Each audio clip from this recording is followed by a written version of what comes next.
Les habla Rafael Arraiz Luca desde Unión Radio y esto es Venezolanos, un programa sobre el país y su historia. Estamos con nuestra serie del petróleo en Venezuela y el mundo. El petróleo en Venezuela, una historia global. En el programa de hoy comenzamos con la Junta de Gobierno, presidida por Germán Suárez Flamerich, quien designa al primer ministro de Minas e Hidrocarburos que hubo en Venezuela, Santiago Vera Izquierdo, el 30 de diciembre de 1950.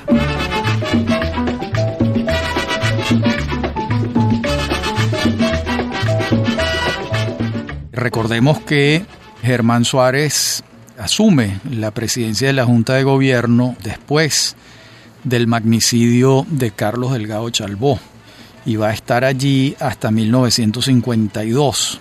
Se le cita y se le menciona poco porque en nuestra historia esta década, que se ha considerado como la década de la dictadura militar, se consideraba también que quien ejercía el poder verdaderamente no era él, sino Marcos Pérez Jiménez. Algo similar ocurría en tiempos del general Gómez, cuando durante muchos años fue presidente de la República nominal Victorino Márquez Bustillos y Juan Bautista Pérez, pero la gente sabía que el poder residía en Maracay, donde vivía el general Gómez. Algo similar ocurre en este caso.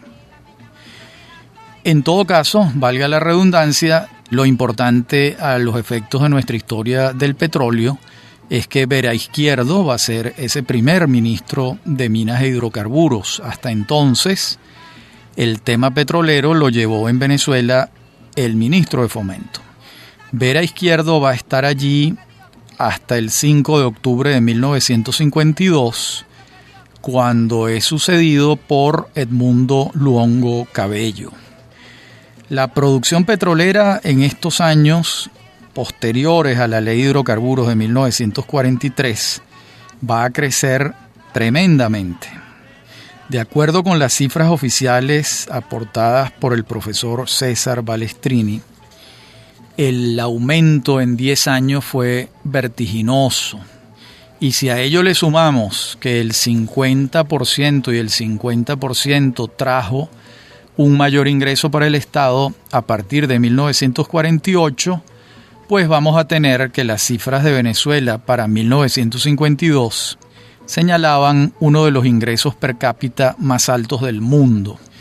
Tomen en cuenta que en el octavo Censo General de Población, el de 1950, la cifra de habitantes que había en Venezuela era 5.034.838 habitantes. Y para 1950 la producción diaria de petróleo ya era de 1.497.000 barriles diarios. De modo que estamos hablando de unas cifras grandes con poquísima población en términos proporcionales. El crecimiento de barriles diarios, les decía que era vertiginoso.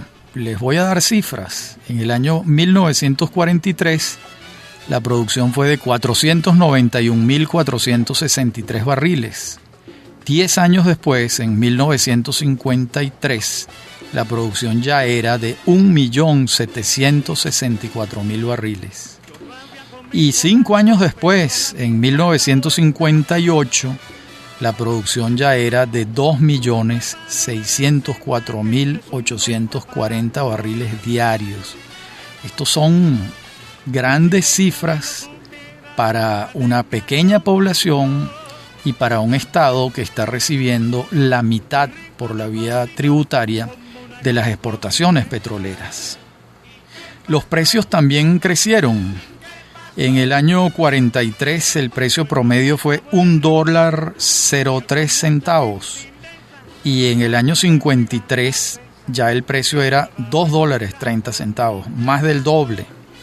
Es como que si en este momento que el precio del petróleo anda alrededor de los $45, subiese en poco tiempo a 90, pues el aumento para el Estado sería muy grande. Pues eso fue lo que pasó en apenas 10 años entre 1943 y 1953.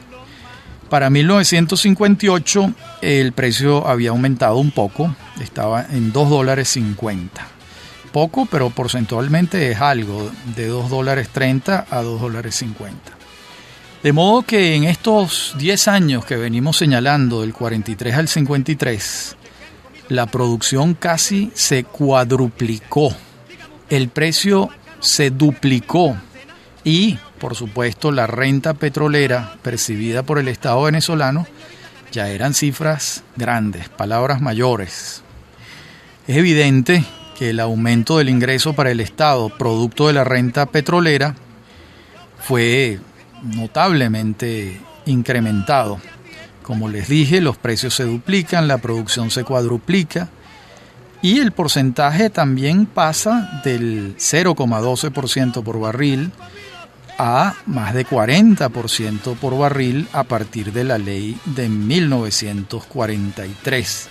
Imposible no advertir que el papel del Estado en la dinámica económica, social y política venezolana, nos guste o no nos guste, se va a intensificar sustancialmente a partir de este año, 1943, ya que el ingreso del Estado se incrementa notablemente.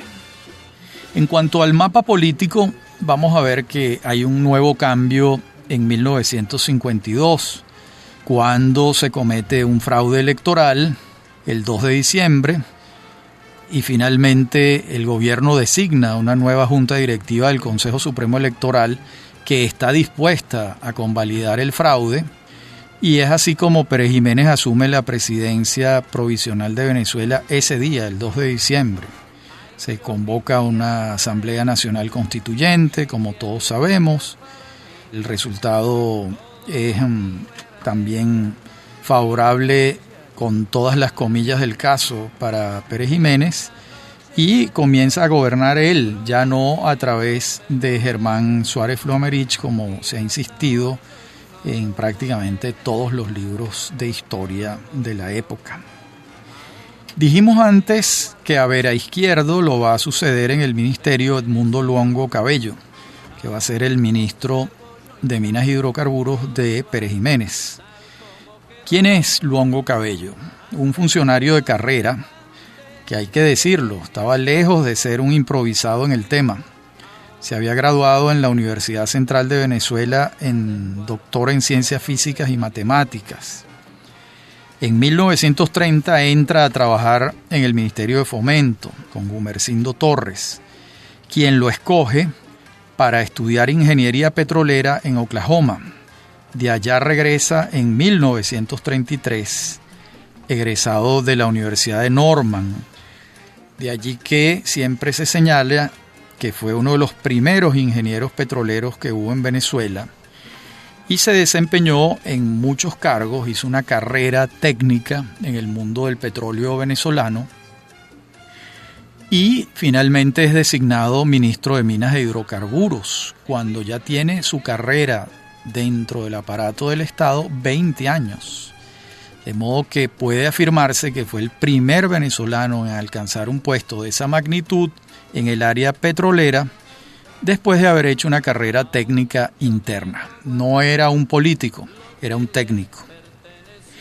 Afirma Luongo Cabello en algunos de sus trabajos, de sus libros, en particular uno que se titula Hidrocarburos, el proceso de otorgamiento de las concesiones del ciclo 1956-1957, que él le presentó 196 cuentas a Pérez Jiménez entre 1952 y 1956, solicitándole que abriera el proceso de concesiones. Y Pérez Jiménez se negó hasta que decidió dar las concesiones en 1956. Sobre este tema, un profesor de la Universidad de los Andes, el profesor Rivas Aguilar, señala lo siguiente: el presagio de deterioro de la industria por la aparición del signo negativo en las reinversiones fue inquietante.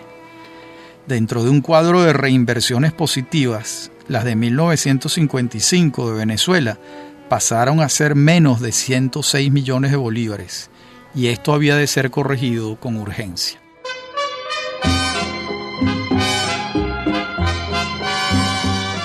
¿Qué quiere decir esto? Pues que al no contarse con suficientes recursos para hacer las reinversiones necesarias, comenzaba a ser negativo el saldo de las reinversiones. Y esto se buscaba revertirlo con las nuevas concesiones que se otorgaron. Se otorgaron entonces 823.123 hectáreas. El grueso de las concesiones las obtuvieron por licitación las empresas grandes de entonces, la Creole, la Shell y la Mene Grande. Por supuesto, Pérez Alfonso y Rómulo Betancourt desde el exilio se opusieron tremendamente a esto, porque era la política contraria a la que ellos habían desarrollado, que era la política de no más concesiones. Sin embargo, fíjense, esto es interesante, Pérez Alfonso, siendo ministro de Minas e Hidrocarburos en el segundo gobierno de Betancourt, publica un libro intitulado Petróleo, Jugo de la Tierra, lo publica en 1961. Y allí él afirma que este proceso de nuevas concesiones fue transparente. Esto no deja de ser valioso, el aporte, primero la honradez de Pérez Alfonso de reconocer que el proceso fue transparente, cosa que no todo el mundo tiene la honradez de reconocerlo, pero también dice que lo que no fue transparente fue lo que se hizo con los recursos de la renta petrolera durante la dictadura de Marcos Pérez Jiménez. Allí ciertamente se abre otro capítulo. En la próxima parte del programa vamos a citar en extenso lo que dice Pérez Alfonso, porque es un punto importante de ventilar. Ya regresamos.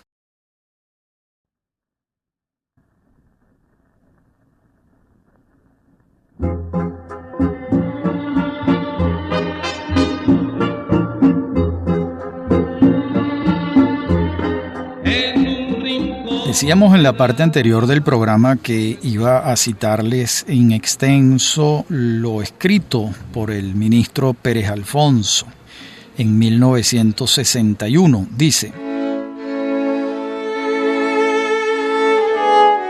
derrocada la dictadura, la Junta de Gobierno ordenó hacer un examen exhaustivo del otorgamiento de concesiones para verificar las irregularidades que se hubieran podido cometer.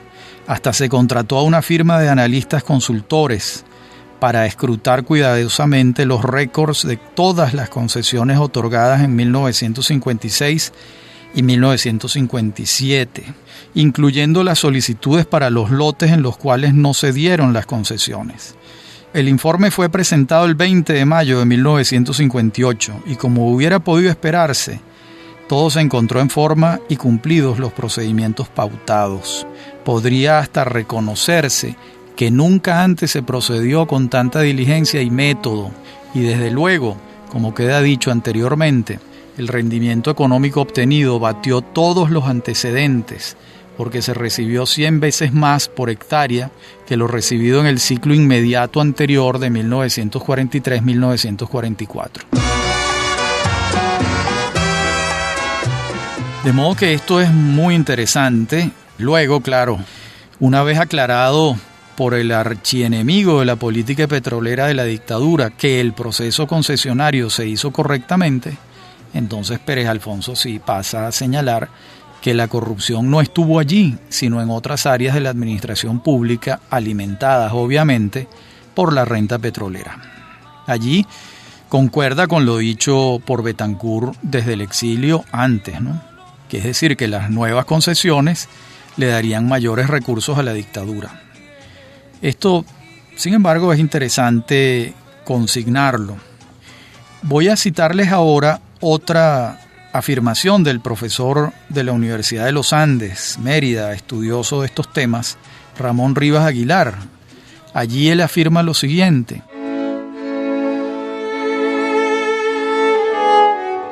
La política petrolera que se desplegó a lo largo de la década militar fue una obra exitosa, pues ella como tal no fue el fruto de la negligencia y la improvisación, sino todo lo contrario. Fue el producto del estudio, del examen, de la investigación y de la comprensión de las incidencias petroleras en el panorama energético mundial y nacional que se produjeron después de la posguerra. La élite político-militar y petrolera actuó con inteligencia, creatividad, firmeza y osadía histórica para enfrentar los retos de un nuevo ciclo posbélico mundial. Esta es una opinión que tiene mucho valor, porque Ramón Rivas es un hombre que, bueno, yo creo que era un niño en tiempos de Pérez Jiménez, o sea, no se le puede señalar en lo absoluto, o a lo mejor ni siquiera había nacido, no se le puede señalar en lo absoluto como viuda o heredero del pensamiento perejimenista, sino que es fruto de sus estudios, de sus investigaciones. Y seguramente lo que está diciendo está muy bien fundamentado, de eso no tengo la menor duda.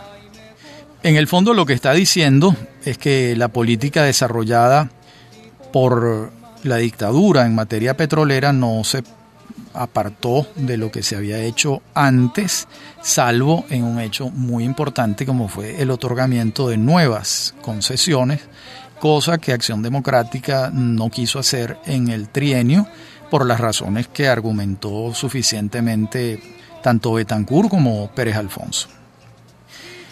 Imposible negar que el crecimiento de la producción petrolera en años posteriores a las concesiones del 56 y 57 se deben en buena medida a esas concesiones. Eso también hay que reconocerlo y señalarlo. Fijémonos en las cifras del profesor Balestrini. En 1960 ya la producción era de 2.846.107 barriles diarios. Y en 1962 se rompió la barrera de los 3 millones. Ya la producción llegó a 3.199.771 barriles diarios. Ya en el gobierno de Raúl Leoni, el punto más alto va a ser 1968, cuando la producción llega a 3.604.754 barriles diarios. Y en el segundo año de gobierno de Rafael Caldera, en 1970, la producción llega a 3.708.000 barriles diarios. Eso es consecuencia directa de las concesiones que se otorgaron durante el periodo de la dictadura militar. Bueno, la dictadura militar, como sabemos, finalmente termina el 23 de enero de 1958 y viene un cambio, como todos sabemos, bastante acentuado y encabezado por el entonces contraalmirante Wolfgang Larrazábal Hugueto. Primero se forma una junta militar, el pueblo se niega, la junta pasa a ser civil militar y entran en ella Eugenio Mendoza Goiticoa y Blas Lamberti. Esta junta de gobierno comienza a ejercer sus tareas hasta que finalmente Larrazábal se presenta como candidato presidencial. Digamos de una vez que lo hecho en materia petrolera por Larrazábal, pues no, digamos que no tiene puntos de inflexión de interés. Simplemente recordemos que el primer ministro de Hacienda de la Junta de Gobierno de Larrazábal fue Arturo Sosa, el padre del sacerdote jesuita Arturo Sosa Abascal. A Sosa lo sustituye en el cargo José Antonio Mayobre en mayo. También recordemos que fue fugazmente ministro de Minas y Hidrocarburos José Lorenzo Prado, que luego es sustituido por Carlos Pérez de la Cova. Eso es mientras gobierna Larrazábal. Pero va a haber un cambio porque Larrazábal, como les decía, se presenta como candidato presidencial y lo sustituye en la Junta de Gobierno, a los efectos va a ser el presidente de la República, el profesor universitario Edgar Sanabria. Sanabria va a gobernar del 14 de noviembre de 1958 hasta la entrega al vencedor de la contienda electoral, Rómulo Betancourt, y le coloca la banda presidencial el 13 de febrero de 1959. 3 meses exactos será presidente de la República Sanabria. Aquí hay unos hechos del mayor interés. El ministro de Hacienda ratificado por Sanabria fue José Antonio Mayobre, de quien dependía propiamente la reforma de la Ley de Impuestos sobre la Renta que se quería proponer al Congreso Nacional. Esta reforma avanzó en el Congreso Nacional y se promulgó el 19 de diciembre de 1958 con la firma del Decreto Ley 476. Y entonces se escucharon palabras de Sanabria, Mayobre y Julio Díez, que era entonces el ministro de Minas e Hidrocarburos designado por Sanabria. Venía Julio Díez de ser gobernador del Distrito Federal, un hombre muy conocido y muy apreciado en Caracas. Muy bien, esa reforma tributaria de Sanabria va a subir la tasa máxima del impuesto sobre la renta de 28,5% a 47,5%. Ese porcentaje, sumado a la regalía, ascendía a un poco más del 60% de lo producido por las concesionarias petroleras, mientras éstas alcanzaban a percibir un poco menos del 40%. Esto fue, sin la menor duda, una situación imprevista para las concesionarias y para la mayoría de los venezolanos realmente.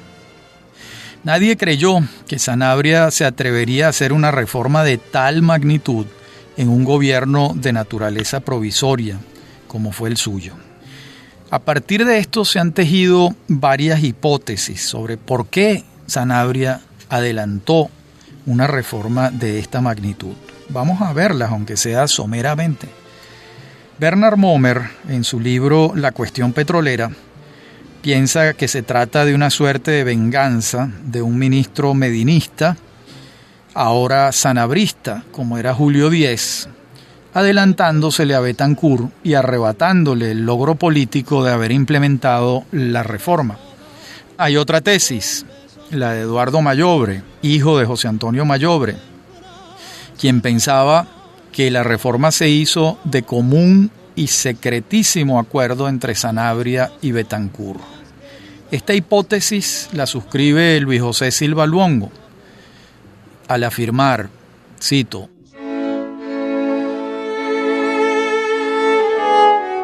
Rómulo Betancourt era presidente electo y se presume que ha debido ser informado de esta reforma, ya que cuando asumió la presidencia constitucional de la República el 13 de febrero de 1959, ratificó a Mayobre como ministro de Hacienda.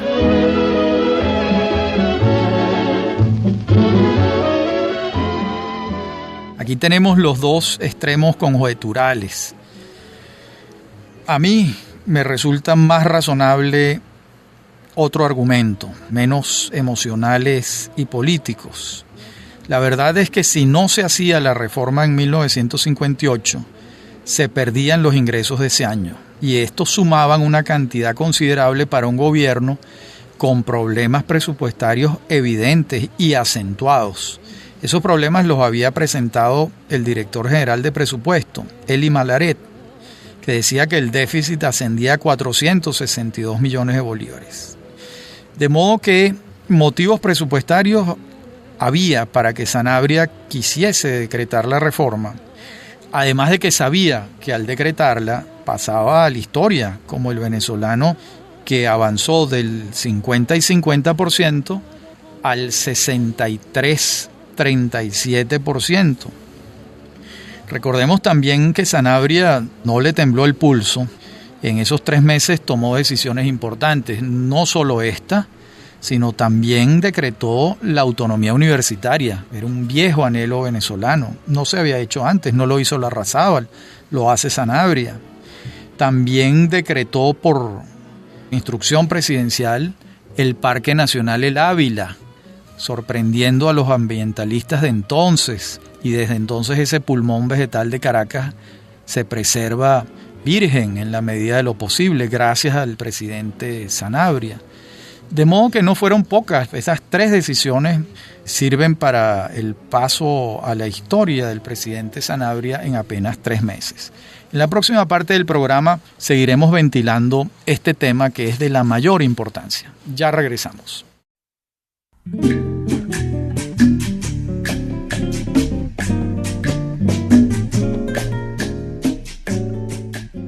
Decíamos en la parte anterior del programa que ventilaríamos aún más el tema de la reforma de Edgar Sanabria, la reforma impositiva. Bueno, encontramos una reacción airada del presidente de la Creole, Harold Warren Haidt, quien le envía una carta al ministro Julio Díez inmediatamente, el 22 de diciembre de 1958. La carta es larga, les voy a leer un párrafo. Allí le dice Haidt a Julio Díez: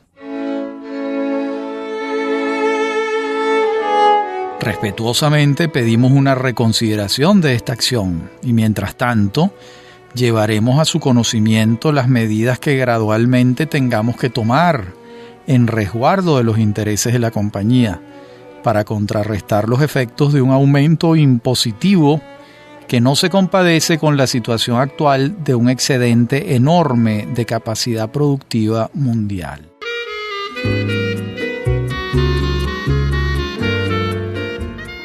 Bueno, hay una amenaza velada por parte de Haidt, quien le dice que le informarán a Julio Díez las medidas que irán tomando gradualmente para resarcirse. La reacción del gobierno fue muy severa. Y fue que le revocó la visa a Haidt de inmediato. Haidt se encontraba de vacaciones en Costa Rica y no pudo regresar a Venezuela.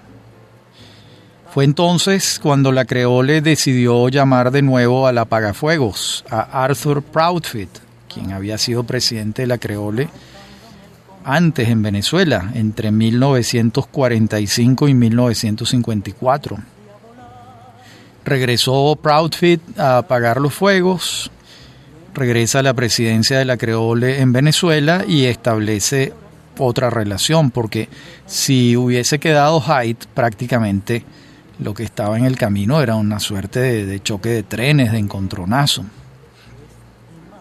De modo que esta es la situación. ¿Qué podemos decir en relación con todo esto? Pues la verdad es que Sanabria procedió sin consultar con la industria petrolera. También es verdad que si hubiese consultado, la industria se hubiese opuesto, obviamente, porque era contrario a sus intereses perder 17 puntos porcentuales por barril exportado. De modo que, en ese sentido, Sanabria les dio un madrugonazo. Por cierto, ese madrugonazo es cierto que le evitaba a Betancur un encontronazo con las concesionarias si lo hubiese tenido que tomar él. Por eso es que muchos piensan que la decisión de Sanabria fue hecha de acuerdo y en secreto entre Betancur y Sanabria. Pero esto no hay manera de demostrarlo, no hay testimonios escritos de esto. El testimonio de mayor peso, a mi juicio, es el que refiere el hijo de José Antonio Mayobre, Eduardo Mayobre, señalando que él piensa que su padre sí mantenía informado a Betancur de lo que se iba a hacer. En todo caso, estos fueron los hechos y son sumamente interesantes. Es una vuelta de tuerca más en el proyecto del Estado venezolano de obtener cada vez un porcentaje mayor de la renta petrolera. Betancur asume la presidencia el 13 de febrero de 1959. Sabemos que entonces los periodos presidenciales eran quinquenales. Su ministro de Minas e Hidrocarburos será de nuevo Juan Pablo Pérez Alfonso. Y entonces en ese periodo va a haber 2 creaciones importantes. La creación de la OPEP, Organización de Países Exportadores de Petróleo, y la fundación de la CBP, la Corporación Venezolana de Petróleo. Recordemos que quienes vienen a gobernar a Venezuela tienen 10 años en el exilio, que es el caso de Betancur y Pérez Alfonso. Betancur estuvo en el exilio en Nueva York, en La Habana, en Costa Rica, en Puerto Rico, otra vez en Nueva York. Y Pérez Alfonso pasa su exilio, una buena parte en Washington y otra parte en México. En ese exilio, Betancourt le coloca el punto final a su gran libro, un clásico, Venezuela, Política y Petróleo. Esto ocurre en Puerto Rico en diciembre de 1955. Por su parte, Pérez Alfonso se va a esmerar en los Estados Unidos en comprender a cabalidad cómo funcionan los carteles y los mecanismos de control de precios en los Estados Unidos. En particular va a estudiar la Railroad Commission of Texas, que hemos señalado en programas anteriores. Y Pérez Alfonso, cuando regresa a Venezuela a asumir el cargo, tenía entre ceja y ceja que algo similar a la Railroad Commission of Texas debía implementarse a nivel global para controlar los precios del petróleo. Pues ya en funciones de ministro, el antecedente inmediato del OPEP que vamos a encontrar fue el Congreso Árabe sobre el Petróleo, ocurrido en El Cairo entre el 16 y el 21 de abril de 1959 bajo la égida de Nasser. Allí estuvieron los personajes centrales que un año después crearían la OPEP. Nos referimos a Abdullah Tariki, artífice de la política petrolera de Arabia Saudita, y por supuesto el venezolano Juan Pablo Pérez Alfonso. Tariki y Pérez Alfonso aprovechan aquella ocasión en El Cairo para reunirse secretamente y firmar un pacto de caballeros con representantes, además, por supuesto, ellos dos de Arabia Saudita y Venezuela, con representantes de la República Árabe Unida, de Irak, de Kuwait, y además un iraní, que después tuvo mucho que ver con Venezuela, que fue Manouchehr Farman Farmayan. Farmayan estaba en calidad de testigo, sin vocería acreditada por Irán, pero allí estaba, de testigo. Esa reunión tuvo que hacerse simulada para no despertar las sospechas de la prensa y se reunieron en un club náutico en las afueras del Cairo, el club náutico El Mahdi. Trataban de no despertar sospechas. ¿Quién acompaña a Pérez Alfonso en esa reunión crucial para la historia del petróleo en el mundo? Manuel Pérez Guerrero, quien entonces había sido representante de las Naciones Unidas en los países árabes y hablaba la lengua. Además de eso, Pérez Guerrero es uno de los grandes funcionarios públicos de nuestra historia, con enormes facultades diplomáticas, y conocía los propósitos de Pérez Alfonso sobre el tema de la cartelización de los países productores de petróleo. De modo que había una sintonía perfecta entre los dos Pérez Alfonso y Pérez Guerrero. Para entonces ya Pérez Guerrero había sido designado por Betancourt como jefe de Cordiplan, de modo que ya no era funcionario de las Naciones Unidas, sino un funcionario del gobierno de Venezuela. ¿A qué punto se llega en esa reunión, en el Pacto de Caballeros? Se llega a 4 puntos que voy a enumerar. El primero, defender los precios. El segundo, crear compañías nacionales. El tercero, pasar al 60% y 40%, cosa que ya Venezuela había hecho gracias al presidente Sanabria, como vimos antes. Y cuarto, constituir un organismo internacional que decidiera permanentemente sobre estos asuntos. Ese fue el plan de trabajo que se fijaron en abril de 1959. Sobre esta reunión, Daniel Yergin, el gran historiador del petróleo en el mundo, da detalles precisos hasta de lo que tomaban y le da como un sentido cinematográfico al encuentro. Incluso señala Yergin que quien le presenta a Pérez Alfonso a Abdullah Tariki es la periodista norteamericana de Petroleum Week, la legendaria Wanda Jablonski.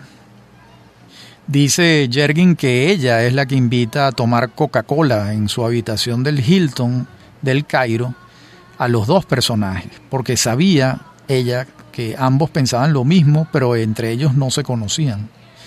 Y bueno, de ser cierto o no esta anécdota, lo que sí es cierto es que estos dos caballeros se entienden, llegan a ese acuerdo y van conduciendo el proceso hasta la creación de la OPEP.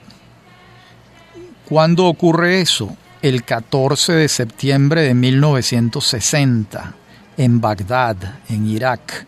Allí se firma el tratado que crea la OPEP. ¿Quiénes suscriben este primer tratado?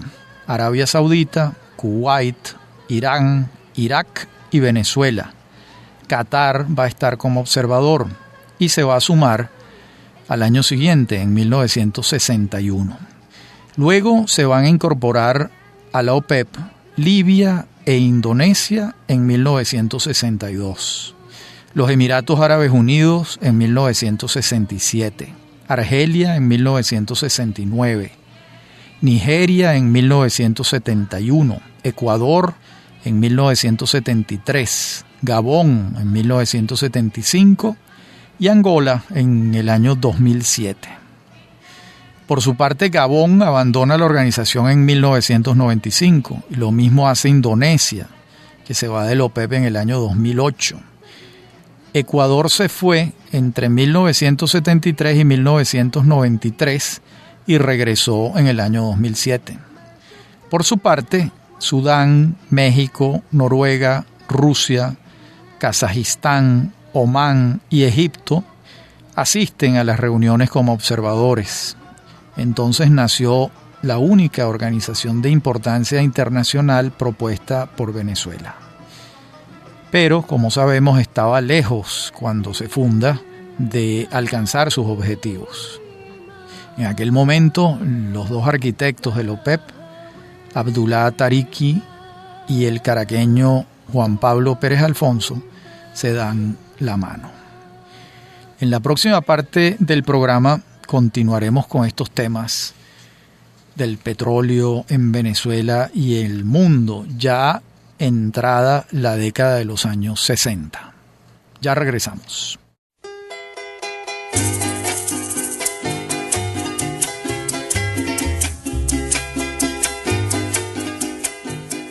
Referíamos en la parte anterior del programa cómo fueron incorporándose distintos países a la OPEP a lo largo de la década de los años 60.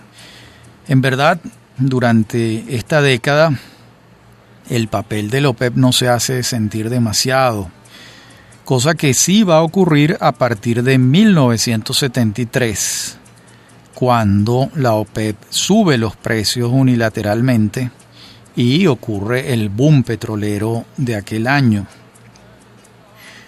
Se necesitó que la organización fuese creciendo en países y en consecuencia en control del mercado.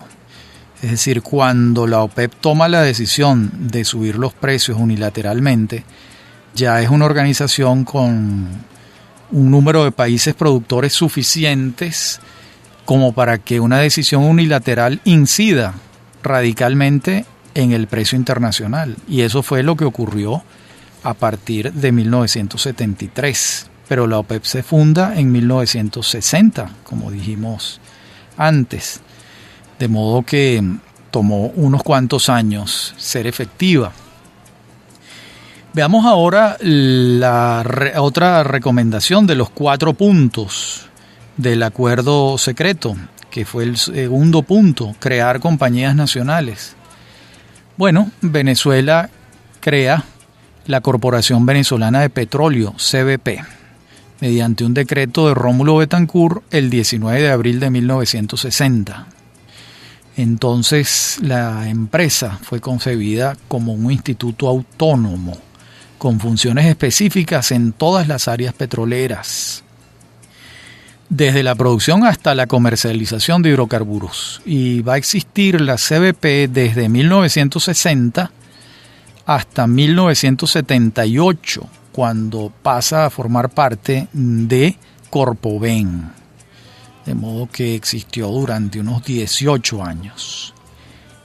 Durante el gobierno de Raúl Leoni, específicamente en 1964, Leoni toma la decisión para fortalecer a la empresa de reservar el 33% del mercado interno de gasolina a la CBP.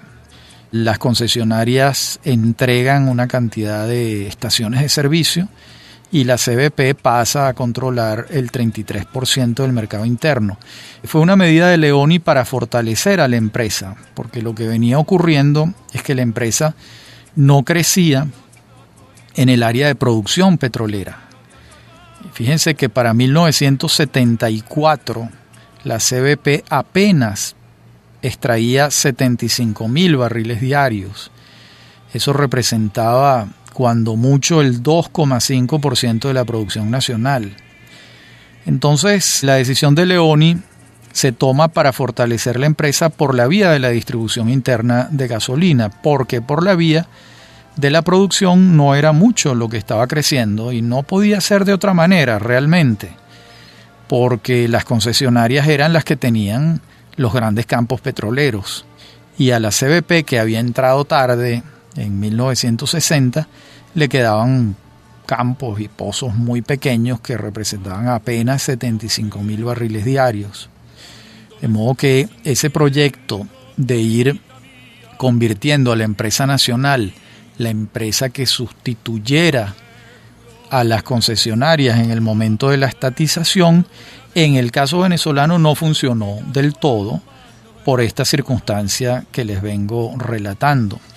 Tomen en cuenta que para esa época lo único que extraíamos era crudo liviano, porque si bien ya se intuía y habían algunos indicios bastante serios del potencial de la faja bituminosa del Orinoco, eso se trataba de crudo pesado y extrapesado, que entonces era imposible de comercializar porque los costos eran muy altos en relación con el precio del petróleo en el mundo.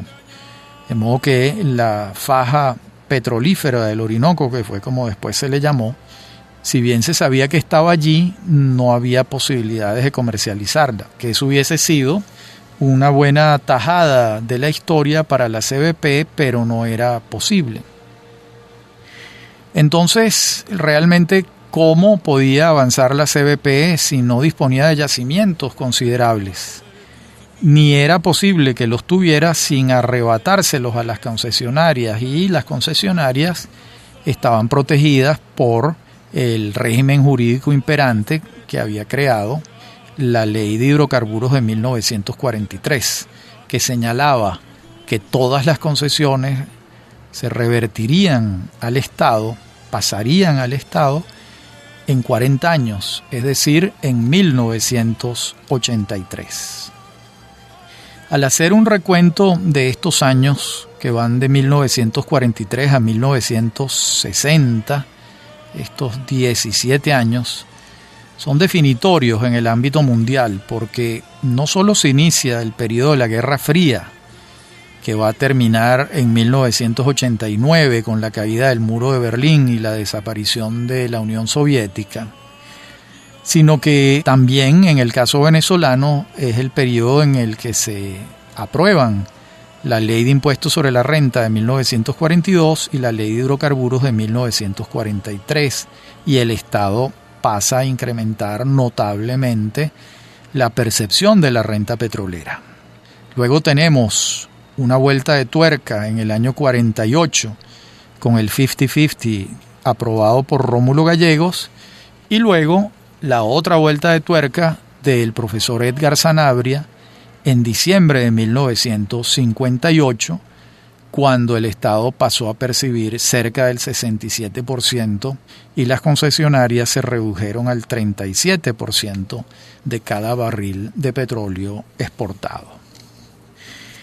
En nuestro próximo programa continuaremos con el universo internacional en esta época, Veremos cómo aparece Libia como un factor importante, Alaska como un factor importante.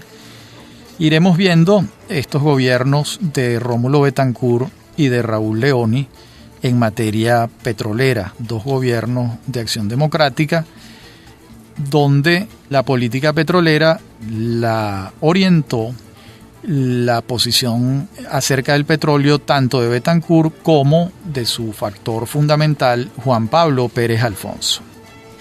Esto es Venezolanos y les habla Rafael Arraiz Luca. Me acompañan en la producción Inmaculada Sebastiano y Víctor Hugo Rodríguez, en la dirección técnica Víctor Hugo Rodríguez y Fernando Camacho. A mí me consiguen en mi correo electrónico rafaelarraiz@hotmail.com, en Twitter @rafaelarraiz. Ha sido un gusto, un placer hablar para ustedes. Hasta nuestro próximo encuentro.